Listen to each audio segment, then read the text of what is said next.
Friday, September 29th. Joey didn't show up for practice yesterday, but someone else did.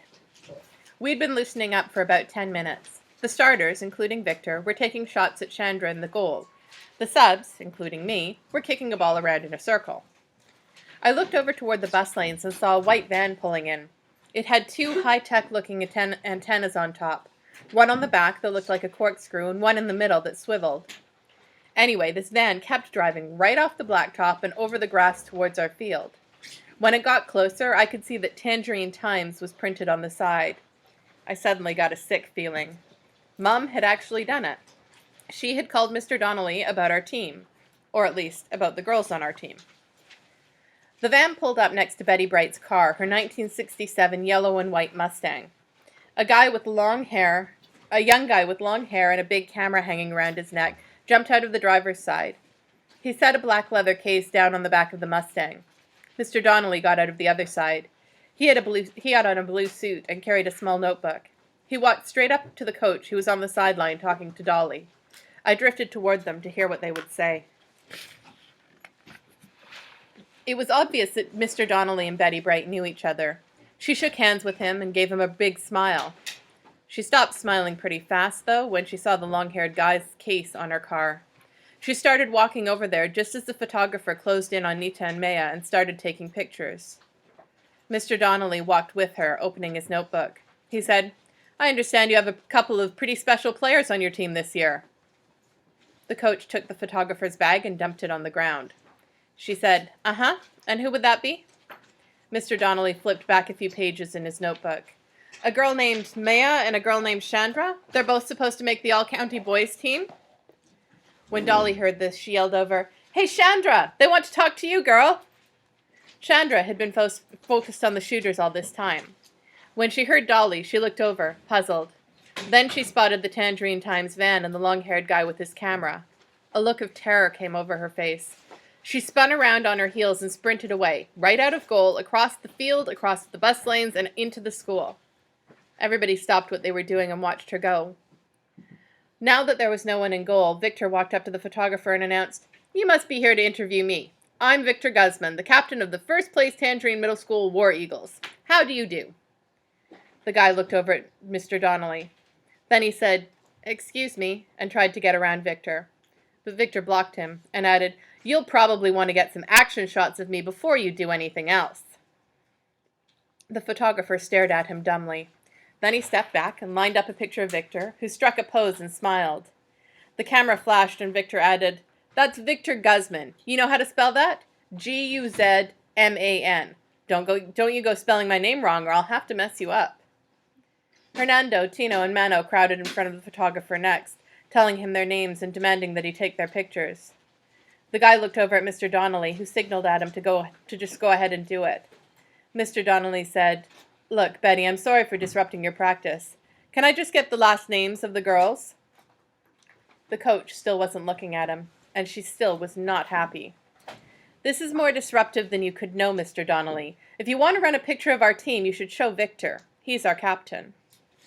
Mr. Donnelly replied, "But he's not news, Coach. Having girls on your team is news." "Not really. I've had girls on this team for 5 years. Why is it suddenly news?" Mr. Donnelly held up his hands to explain, and the coach looked at him. "You have first-place team in the county. You have the top scorer in the county, and she's a girl." The coach nodded. "All right, fair enough. Her name is Maya Pandhi, Pandhi. He wrote this down. "Great. And what about Chandra?" "You never mind about Chandra. She doesn't want any part of newspapers or publicity, so that's the way it's going to be." Mr. Donnelly nodded. "Okay, I'll certainly respect her wishes." They shook hands again. The guy with the long hair saw this and broke away from the boys. He grabbed his bag, climbed up into the driver's seat of the van, and the two of them drove back the way they came. Betty Bright watched them go, then walked slowly across the field and into the school. Victor sat down, so the rest of us did too. Finally, Chandra and the coach came walking out. By the time Chandra was back in goal to start the scrimmage, we'd lost about 20 minutes of practice time. Like I said, all that happened yesterday. This morning I looked in the Tangerine Times in the back of the sports section. There was no article about our team, but there was a photo. The wrong photo. It was a photo of Nita Chirali with the caption, Maya Pandey leads all scorers in Tangerine County. Good going, Mom. Monday, October 2nd. I'm in classes with Teresa, Tino, Maya, Nita, and Henry D. all day. Now Joey has joined that group. The first and last periods of the day, science and language arts, do cross-curricular projects together. That means we do a science-type project in science class, and we write about it in language arts class. I came in at the tail end of the last project, so all I could do was sit and listen to kids read their reports. They were really good. Now we're starting on a new cross-curricular project. Mrs. Potter passed out a project sheet that describes what we're supposed to do, how we're supposed to do it, and how we're supposed to present it to the class. At the top of the project sheet it says, Science, Language Arts, Cross-Curricular Project.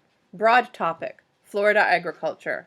Narrow topic, an agricultural product that is native to this area of Florida. Your topic, ? Mrs. Potter gave us 24 hours to form our own groups of 4 to 6 kids. After that, she would form new groups out of the leftovers, as she called them.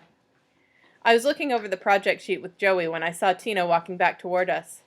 He stopped at Henry D.'s desk and said, Yo, Henry D., you want to be in a group with Teresa and me? We got a hot idea. Henry D., whose real name is Henry Dilks, is a quiet country boy, always polite. He said, Thank you, I'd be pleased to. Tino bumped his fist down on top of Henry's and started back toward his desk. I called out to him, Hey, Tino, what about me and Joey? Can we be in your group? Tino stopped and looked at me, surprised.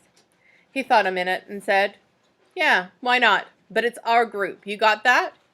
Yeah, sure. He returned to his seat and Joey said to me, What did you do that for? Do what? We got to get in a group, right? I don't want to be a leftover. So why don't we form our own group? With who? We need 4 to 6 people. With anybody but him. He shot an angry look at Tino. Come on, man. Henry's nice. Super nice. So is Teresa. And Tino's okay when he's by himself. Joey shook his head. He didn't believe me. That guy's bad news. I don't need this. I don't need this at all. Hey, this isn't soccer practice. It's science class. You're an ace in science, right? Joey glared at me. What are you saying, that I stink in soccer? No, I'm not saying that. I'm just saying that this is different. This is something that you're really good at. Joey finally agreed, doubtfully. All right. Good. This will give you another kind of chance with people, you know? A chance to get in with some of the people from the team. There was a strange pause. Joey finally said, I'm not on the team anymore. I couldn't believe what I was hearing. Since when? I turned in my uniform this morning. I looked at him, but he wouldn't look back. I finally said, That's it? You're just not on the team anymore, and that's it? Joey tightened up. Yeah, that's it. So what? What's it to you? It's nothing to me. I just don't understand. I thought you wanted to play soccer. Well, I don't. Not here, anyway. He finally looked at me. Not anywhere. I'm going to play football when I get to high school. You understand that? I understood. I said, okay, and I was willing to leave it right there. But Joey wasn't. He was practically snarling now. I can't believe I let you talk me into this, and he gestured around the room. I let you talk me into coming to this dump. I suddenly became aware of the other kids around us as he went on.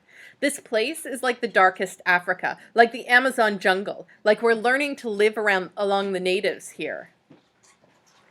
I took in the ugliness of Joey's words, and I saw, for the first time, how different he was than me.